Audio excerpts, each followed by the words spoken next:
Hello viewers, welcome the computer school. আশা করি আপনারা খুবই ভালো আছেন।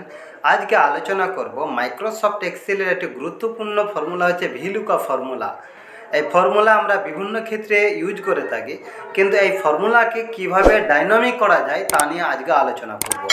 দেখুন, এখানে দেখতে পাচ্ছেন একটা order ID, product name, total amount. এখানে 501 অর্ডার আইডির জায়গায় আমি 504 লিখলাম। দেখুন, টাইপ করার সাথে সাথে দেখুন এখানে প্রোডাক্ট নেম এবং টোটাল অ্যামাউন্ট চেঞ্জ হয়ে গিয়েছে। অর্থাৎ এখানে দেখুন যে 504-এর অর্ডার আইডিতে যে প্রোডাক্ট নেম এবং টোটাল অ্যামাউন্ট রয়েছে তা হয়ে গেছে।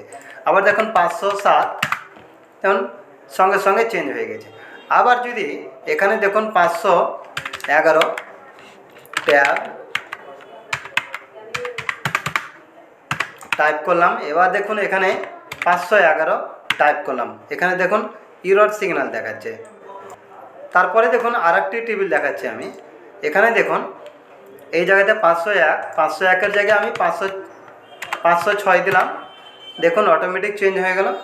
এবার দেখুন 511, দেখুন এখানেও ইরর দেখাচ্ছে, কিন্তু এখানে দেখুন আমি 511 টাইপ করার সাথে সাথে দেখুন এখানে 0 হয়ে গেছে এবং এখানে ট্যাব দিলাম 1, দেখুন এখানে অটোমেটিকভাবে প্রোডাক্ট নেম এবং টোটাল অ্যামাউন্ট চলে এসছে, অর্থাৎ এখানে ডাইনামিক হয়ে গেছে। তাহলে এরকমই সিস্টেম আপনি কিভাবে ক্রিয়েট করবেন তা আজকে আপনাদের দেখাবো। দেন ফার্স্ট আমি ডিলিট করে দিলাম মানে অর্ডার আইডি, প্রোডাক্ট নেম এবং টোটাল অ্যামাউন্টে যা ছিল। এবার দেখুন, এবং আমি এই সেলটিও ডিলিট করে দিচ্ছি, এই রটি। এবার প্রোডাক্ট নেম এই জায়গাতে আমি এই সেলটিকে আমি সিলেক্ট করলাম, ইকুয়াল টু দিলাম। এবার ভি লুকআপ ফর্মুলা ইউজ করব, ফার্স্ট বন্ধনী, তারপরে দেখুন লুকআপ ভ্যালু। লুকআপ ভ্যালু হচ্ছে এই সেলটি, অর্থাৎ যেখানে আমি অর্ডার আইডি নাম্বার লিখব সেই সেলটি হচ্ছে লুকআপ ভ্যালু। যেহেতু লুকআপ ভ্যালুকে ইন্ডিকেট করে আমি প্রোডাক্ট নেম এবং টোটাল অ্যামাউন্ট নিয়ে আসবো, কমা দিলাম। এবার দেখুন টেবিল এর কোনটা, এই টেবিলটি আমি সিলেক্ট করে দিলাম। তারপরে দেখুন F4 কি প্রেস করে লক করে দিলাম, কমা দিয়ে দিলাম। এবার দেখুন কলাম ইন্ডেক্স নাম্বার হচ্ছে, দেখুন এখানে এই টেবিলটির মধ্যে 4টি কলাম রয়েছে। এই টেবিলটি অর্থাৎ যে অংশটা আমি সিলেক্ট করেছি সেই অংশটা মধ্যে এখানে 4টি কলাম রয়েছে। এই 4টি কলামের মধ্যে প্রোডাক্টের নেম হচ্ছে 2 নম্বর কলাম, তাই দেখুন আমি 2 লিখলাম, কমা দিলাম। এবার ফলস 0 দিলাম, ফার্স্ট বন্ধনী ক্লোজ, এন্টার দিয়ে দিলাম। দেখুন এবার এখানে 105 টাইপ করলাম এবং ল্যাপটপ অটোমেটিকভাবে চলে এলাম। সেম একই রকমভাবে এবার আমি টোটাল অ্যামাউন্ট নিয়ে আসছি। দেখুন আমি কপি করে নিলাম, কপি করে নিয়ে এখানে পেস্ট করে দিলাম। পেস্ট করে এখানে দেখুন যেখানে 2 লেখা রয়েছে এই জায়গাতে দেখুন টোটাল অ্যামাউন্ট হচ্ছে এখানে 4 নম্বর কলাম, তাই দেখুন আমি 2-এর জায়গায় 4 লিখে দিলাম। এবার এন্টার দিয়ে দিলাম, দেখুন অটোমেটিকভাবে চলে এলো। এবার দেখুন 504 সিপিইউ ক্যাবিনেট 10,000, 509 দেখুন ট্যাব 30,000, 509 ট্যাব 30,000, দেখুন তাহলে অটোমেটিকভাবে এখানে চলে এসছে। এবার দেখুন যদি আমি এখানে 511 দিই তাহলে কিন্তু ইরর দেখাচ্ছে। আবার এখানে দেখুন আমি 511 টাইপ করলাম, টাইপ করার পর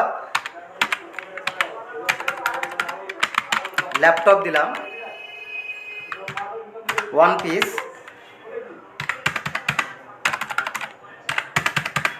40,000, কিন্তু এখানে দেখুন 511 কিন্তু এখন পর্যন্ত এখানে ইরর দেখাচ্ছে। কারণ দেখুন এখন একটু শর্ট করে দিই তাহলে বুঝতে পারবেন। দেখুন এখানে ক্লিক করার পর দেখুন এখন কিন্তু সিলেক্ট রয়েছে এই জায়গা থেকে এতটা, অর্থাৎ 510 অর্ডার আইডি পর্যন্ত সিলেক্ট রয়েছে। কিন্তু এটা যদি আমি চেঞ্জ করে দিই, দেখুন একটু চেঞ্জ করে দিচ্ছি এখান থেকে। এবার দেখুন 511 ল্যাপটপ এখানে অলরেডি ক্রিয়েট হয়ে গেছে। এবার কপি করে দেখুন, এবার দেখুন এখানে পেস্ট করে দিলাম, পেস্ট করে দিয়ে দেখুন 2-এর জায়গায় এখানে 4 দিলাম, দেখুন 511 ল্যাপটপ 40,000। কিন্তু কথা হচ্ছে যে আপনি কি এইভাবে বারবার করবেন? ধরুন এখানে 500 আবার 12 অর্ডার আইডি দিলেন, তাহলে আপনি বারবার এইভাবে করবেন না এটাকে ডাইনামিক করবেন?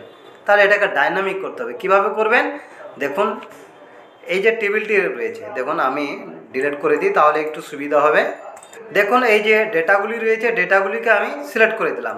তারপরে দেখুন এই ডেটাগুলিকে আমি একটি টেবিলে কনভার্ট করে দেবো। কনভার্ট কীভাবে করবেন, কন্ট্রোল টি কি প্রেস করুন, দেখুন ক্রিয়েট টেবিল দেখতে পাচ্ছেন, ক্রিয়েট টেবিল অর্থাৎ এটিকে টেবিলে ক্রিয়েট করতে বলছে। তারপরে দেখুন মাই টেবিল হ্যাজ এ হিডার, অর্থাৎ হিডার যে রয়েছে, এই যে হিডার এখন যে রয়েছে অর্ডার আইডি, প্রোডাক্ট নেম, এই অংশটিকে আপনি হিডার হিসেবে চান তাহলে এখানে ক্লিক করে দিতে হবে। এখানে ক্লিক করে দিলাম, এবার দেখুন ওকে করে দিলাম। তারপরে দেখুন কালার চেঞ্জ করে দিই একটু। এবার দেখুন, এবার এই জায়গাতে দেখুন 510 যে লাস্টে যে অর্ডার আইডি, এখানে আমি 511 লিখলাম। তারপরে দেখুন অটোমেটিকভাবে দেখুন এখানে ফর্মুলা ইউজ হয়ে গিয়েছে, ট্যাব 1 পিস 5000। এবার দেখুন এখানে 511 লিখলাম, অটোমেটিকভাবে দেখুন সমস্ত ডেটাগুলি চলে এসছে। এবার দেখুন 512 মনিটর 1 পিস 5000, দেখুন অটোমেটিকভাবে চলে এসছে। সেম এবার এখানে 512 দেন, দেখুন চলে এসছে। 513 ইউরোড দেখাচ্ছে, যেহেতু এখনও টাইপ শুরু হয়নি। দেখুন 513 এলইডি 1 পিস 5000, দেখুন। তাহলে দেখুন নিচে এখন অটোমেটিকভাবে এখন সমস্ত তথ্যগুলি চলে আসছে, অর্থাৎ এখানে দেখুন ভিলুকআপ যে ফর্মুলা আমি ইউজ করেছি, এই ফর্মুলাটি এখন ডাইনামিক হয়ে গিয়েছে। তো আশা করি এই ভিডিও থেকে আপনারা অনেক কিছু জানতে পারলেন। এরকম অসংখ্য টিপস পেতে আমার চ্যানেলটি সাবস্ক্রাইব করুন, লাইক শেয়ার ও কমেন্ট করুন এবং নিয়মিত ভিডিও পেতে নোটিফিকেশান অন করুন।